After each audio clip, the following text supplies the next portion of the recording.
నమస్తే రమణమూర్తి గారు. నమస్తే సుందర్. రమణమూర్తి గారు, మనం గతంలోనే వందే మాతరం పూర్తిగా అన్ని స్టాంజాలు పాడాలని బిల్ ఒకటి రాబోతుంది, జీవో తీసుకొచ్చినారు అనే దాని మీద మనం ఇంటర్వ్యూ చేసాం. జీవో తీసుకొచ్చిన తర్వాత మనం ఇంటర్వ్యూ చేసాం, మాట్లాడుకున్నాం ఇదే సనాతన స్పష్టం వేదికలో. ఇప్పుడు ఆ జీవో కాస్త బిల్లుగా మారింది. అసలు బిల్ అయ్యిందనే వార్త కూడా ఏ పేపర్లలో ప్రాపర్ గా రాలేదు. దాని మీద మాట్లాడమంటే ఇప్పుడు ఆ జీవో బిల్ అవ్వలేదు. దీనికి చాలా క్రిమినల్ బ్రెయిన్స్ పనిచేస్తే అలా సాధ్యం అవుతుందేమో అనుకుంటాను. చాలా ఆశ్చర్యం ఇదంతా కూడా. ఆ జీవో బిల్ అవ్వలేదంటే అంటే ఏదైతే హోమ్ మినిస్ట్రీ జీవో పాస్ చేసిందో 6 చరణాలది, ఆ రోజు దానికి వాళ్ళు కోరలు పెట్టలేదు. ఏం చేశారు, కోరలు పెడతాము అనేది అఫీషియల్ గా చెప్పారు, మంత్రులే చెప్పారు. దీన్ని ఉల్లంఘిస్తే 3 సంవత్సరాలు జైలు శిక్ష అని. కానీ ఆ జీవోలో అది పెట్టలేదు. దానికి ఏం చేయాలంటే national prevention of national honours ఏదో ఒక చట్టం 1971 చట్టం ఉంది. అంటే మన ఈ జెండా ఎగరేయటం, జనగణమన పాడటం, ఇలాంటి వాటి అన్నిటికి కూడా ఒక ప్రోటోకాల్ చెప్తుంది, ఇట్లా చేయాలి, ఇట్లా చేయకపోతే మీరు అవమానించినట్లు లెక్క మీకు శిక్ష అని. దాంట్లో వందే మాత్రం లేదు. దానికి వందే మాత్రం లింక్ చేయాలి. ఈ ప్రభుత్వం ఎంత దుర్మార్గంగా, ఎంత తెలివిగా, జిత్తుల బారిగా ఆలోచించిందంటే, మధ్యలో సుప్రీంకోర్టుకి వెళ్ళారు ఎవరు. అవును, సుప్రీంకోర్టుకు వెళ్ళి చాలా అన్యాయం కదండి, ఈ 6 చరణాల్లో హిందూ దేవతలైన దుర్గాదేవిని, కాళికాదేవిని, సరస్వతిని వీళ్ళందరి స్తుతి ఉంది, చాలా దారుణం ఇది, దీన్ని ముస్లిమ్స్ ఎలా పాడతారు, క్రైస్తవులు ఎలా పాడతారు అని వాళ్ళు అడిగారు. జడ్జి గారు స్పందిస్తే బాగుండేది, కానీ వాళ్ళు క్యాజువల్గా మాట్లాడారు. ఏమనంటే ఏముంది, ఇది మామూలుగా ఏదో పాడమన్నారు కానీ మీకేం పాడకపోతే శిక్షలు ఏం లేవు కదా దీంట్లో అన్నారు. వాళ్ళు అలా అంటారు అని చేత మనం ఇది ఇప్పుడు పెట్టకూడదు అనే లెక్క మీద దాన్ని ఆపారు. జీవోలో పెట్టలేదు శిక్షలు, అది కొట్టేశారు.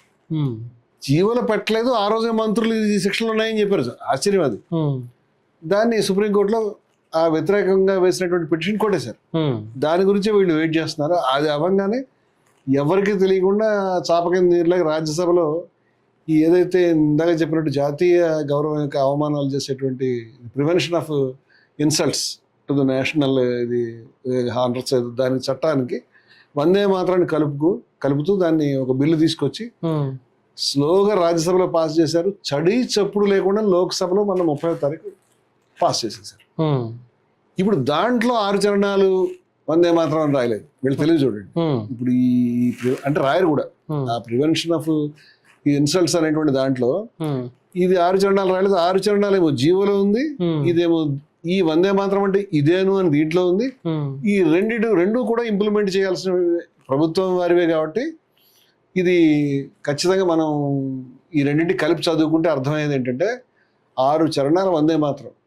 ఏ వందే మాత్రం అయితే జాతీయోద్యమం తిరస్కరించిందో, ఏ వందే మాత్రం అయితే గాంధీ గారు, నెహ్రూ గారు, సుభాష్ చంద్రబోసు, మన సర్దార్ వల్లభాయ్ పటేల్, జయప్రకాష్ నారాయణ, కృపలాని గారు, రవీంద్రనాథ్ ఠాగూర్ ఇలాంటి వాళ్ళంతా వద్దు అని 1937లోని 2 చరణాలు సరిపోతాయి. ఏవి సుజలాం సుఫలాం మలయజ శీతలాం అంటే మంచి నీళ్లు ఉన్నది, మంచి గాలి, చక్కటి వాతావరణం, నా మాతృభూమి ఇంత గొప్పది, అక్కడ దాకా సరిపోతుంది అని చెప్పి ఈ దుర్గాదేవి స్తుతి, కాళికాదేవి స్తుతి ఇవన్నీ కూడా వద్దు అని చెప్పి పక్కన పెట్టారో, ఏదైతే రాజ్యాంగ రచనా సభ 1950 జనవరి 24న ఈ వందే మాత్రాన్ని జాతీయ గేయంగా తీసుకుంటున్నాము అని ఏ 2 చరణాల గురించి చెప్పిందో, దాని స్థానంలో 6 చరణాలని ప్రవేశపెట్టేసి జాగ్రత్తగా దొడ్డిదారిని ఒక సర్క్యులర్ ద్వారా, కేవలం ఒక జీవో ద్వారా, గవర్నమెంట్ ఆర్డర్ దాన్ని ప్రవేశపెట్టి దాన్ని బిల్లు రూపంలో పెట్టకుండానే ఈ యొక్క శిక్షల్ని పెట్టి ఈ రెండింటిని కలిపి ఇంప్లిమెంట్ చేస్తారు వీళ్ళు.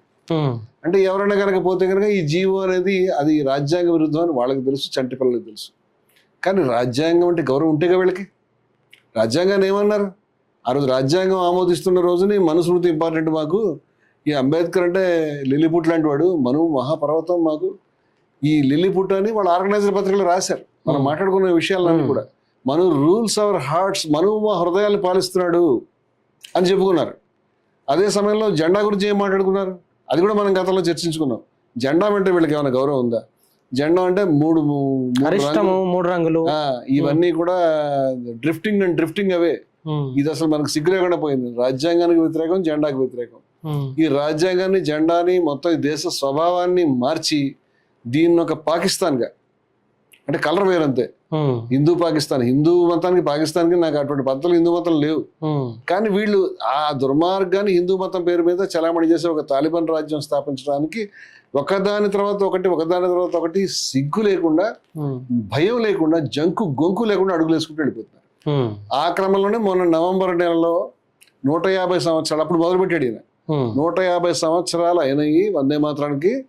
ఈ 150 సంవత్సరాలు అయిన సందర్భంగా పార్లమెంటు దగ్గర నిలబడి మోదీ గారు పార్లమెంటు వేదిక మీద నెహ్రూ గారు కుట్ర చేశాడు, నెహ్రూ గారు జిన్నాని సంతోషపరచడానికి, ముస్లిం లీగ్ని సంతోషపరచడానికి, పచ్చి అబద్ధాలు. అబద్ధం అది. అబద్ధం అనేది అబద్ధానికి పచ్చి అబద్ధం అది. ఆ అబద్ధాన్ని ఆయన ఎక్కడన్నా చెప్తే పోలే అనుకుంది పార్లమెంటు వేదిక మీద ప్రధానమంత్రి హోదాలో ఉండి మొట్టమొదటి ప్రధాని గురించి చరిత్రలో స్పష్టమైన ఉండంగా ఆయన చెప్పేశాడు. అది తప్పు నేను మరాఠీ పత్రికల్లో వచ్చిన ఈయన పత్రికలతోటి విలేకరులతో మాట్లాడే స్వభావం ఈయనకి లేదు కదా. అంటే ఇది వీళ్ళకి అడ్డంగా ఉన్నటువంటి విషయాల్ని ఎప్పటి నుంచో తీసుకుని మనం గుర్తుంటే మనం ఏడాది క్రితమే అసలు ఈ భారత మాత అనేటువంటిది వీళ్ళు ఒక సింబల్ తయారు చేసి భారత మాతాకి జై అని వీళ్ళు ఎప్పుడైనా అన్నారా? వీళ్ళు నమస్తే సదా వత్సలే మాతృభూమి అని అందరూ రాష్ట్ర పాటలు పాడతారు. మన భారత స్వతంత్రోద్యమంలో భారత్ మాతాకి జై అన్నప్పుడు వీళ్ళు ఉన్నారా? వీళ్ళు చెప్పారా? ఆ స్వతంత్రోద్యమానికి దూరంగా ఉన్నారు కదా. సుభాష్ చంద్రబోస్కు వెన్నుపోటు పొడిచారు కదా. అదే విధంగా RSS లో ఉన్న వాళ్ళు ఎవరు స్వతంత్రోద్యమంలో పాల్గొనడానికి వీల్లేదని ఒక సర్క్యులర్ జారీ చేసుకుని ఎట్టి పరిస్థితుల్లో కూడా RSS లో దాంట్లో పాల్గొకుండా ఉన్నారు కదా. వీళ్ళు అలా అడిగితే ఏమంటారంటే మా డాక్టర్జీ గారు జైలుకి వెళ్ళి వచ్చారు. డాక్టర్జీ గారు ఎందుకు జైలుకి వెళ్ళారు? మన ఇద్దరమే మాట్లాడుకున్నాం. డాక్టర్జీ గారు ఎందుకు వెళ్ళారంటే ఇంకొక చోట కాంగ్రెస్ కార్యక్రమాలు జరుగుతున్నాయి, అక్కడ శాఖ లేదు అని తను పెట్టిన రూల్ని ఉల్లంఘించడం ఇష్టం లేక సరసంగ చాలకగా ఆయన కాసేపు రాజీనామా ఇచ్చి ఎవరినో డమ్మీని పెట్టుకుని అక్కడి నుంచి వెళ్ళి ఆ ప్రాంతానికి వెళ్ళి కాంగ్రెస్ కార్యకర్తలతోటి కలిసి తను జైలుకి వెళ్ళి వాళ్ళతో పరిచయాలు పెట్టుకుని శాఖ పెట్టాడు. దాని గురించి వెళ్ళాడు. ఆ విషయాన్ని వాళ్ళు రాసుకునేటువంటి పుస్తకాలను శుభ్రంగా రాసుకున్నారు. స్వాతంత్రోద్యమంలో ప్రేమతో కాదు. అంతేకాదు బ్రిటిష్ ప్రభుత్వాన్ని వాళ్ళు ఏమన్నారు? Providence, rule of the providence, దేవుని యొక్క ఒక పరిపాలన ఇది అన్నారు. వీళ్ళకి బ్రిటిష్ ప్రభుత్వం అంటే ఇష్టం. బ్రిటిష్ ప్రభుత్వం యొక్క పాలసీ డివైడ్ అండ్ రూల్, ప్రజల్ని విభజించడం.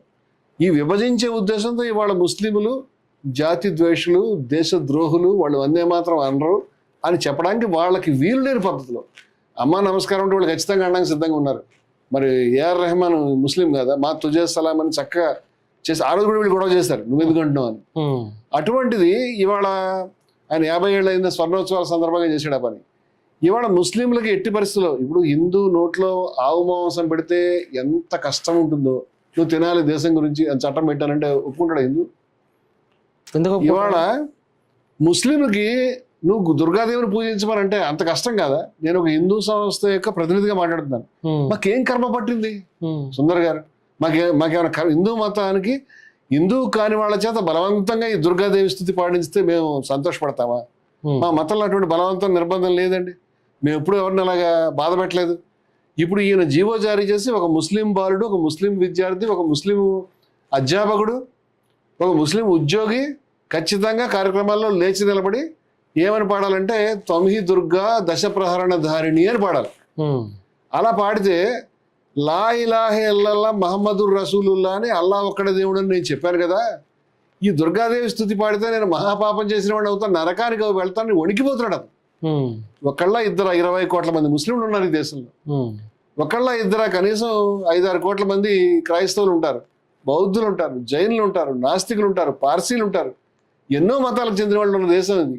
ఇవాళ ఏమీ సంబంధం లేకుండా ఈయనకు నచ్చింది కదా అని ఒక జీవో జారీ చేసి వాళ్ళందరితో మన రాజ్యాంగంలో ఆ విధంగా రాశారా? ఆ విధంగా నిర్బంధం చేయమని ఉందా? రాజ్యాంగ స్ఫూర్తికి, జాతీయోద్యమ స్ఫూర్తికి విరుద్ధం. ఈ పచ్చబద్ధాలు వీళ్ళు ఎందుకు చెప్తున్నారంటే అసలు వందే మాత్రం బంకించంద్ర చటర్జీ గారు రాసినటువంటి నవల 1875లో వందే మాత్రం పాటను ఆయన రాసినప్పటికీ ఒక 7-8 సంవత్సరాల తర్వాత ఆనందమఠం అనేటువంటి నవలలో దాన్ని ఆయన యాడ్ చేశారు. ఈ ఆనందమఠం అనే నవల పచ్చి ముస్లిం వ్యతిరేక నవల, పచ్చి బ్రిటిష్ అనుకూల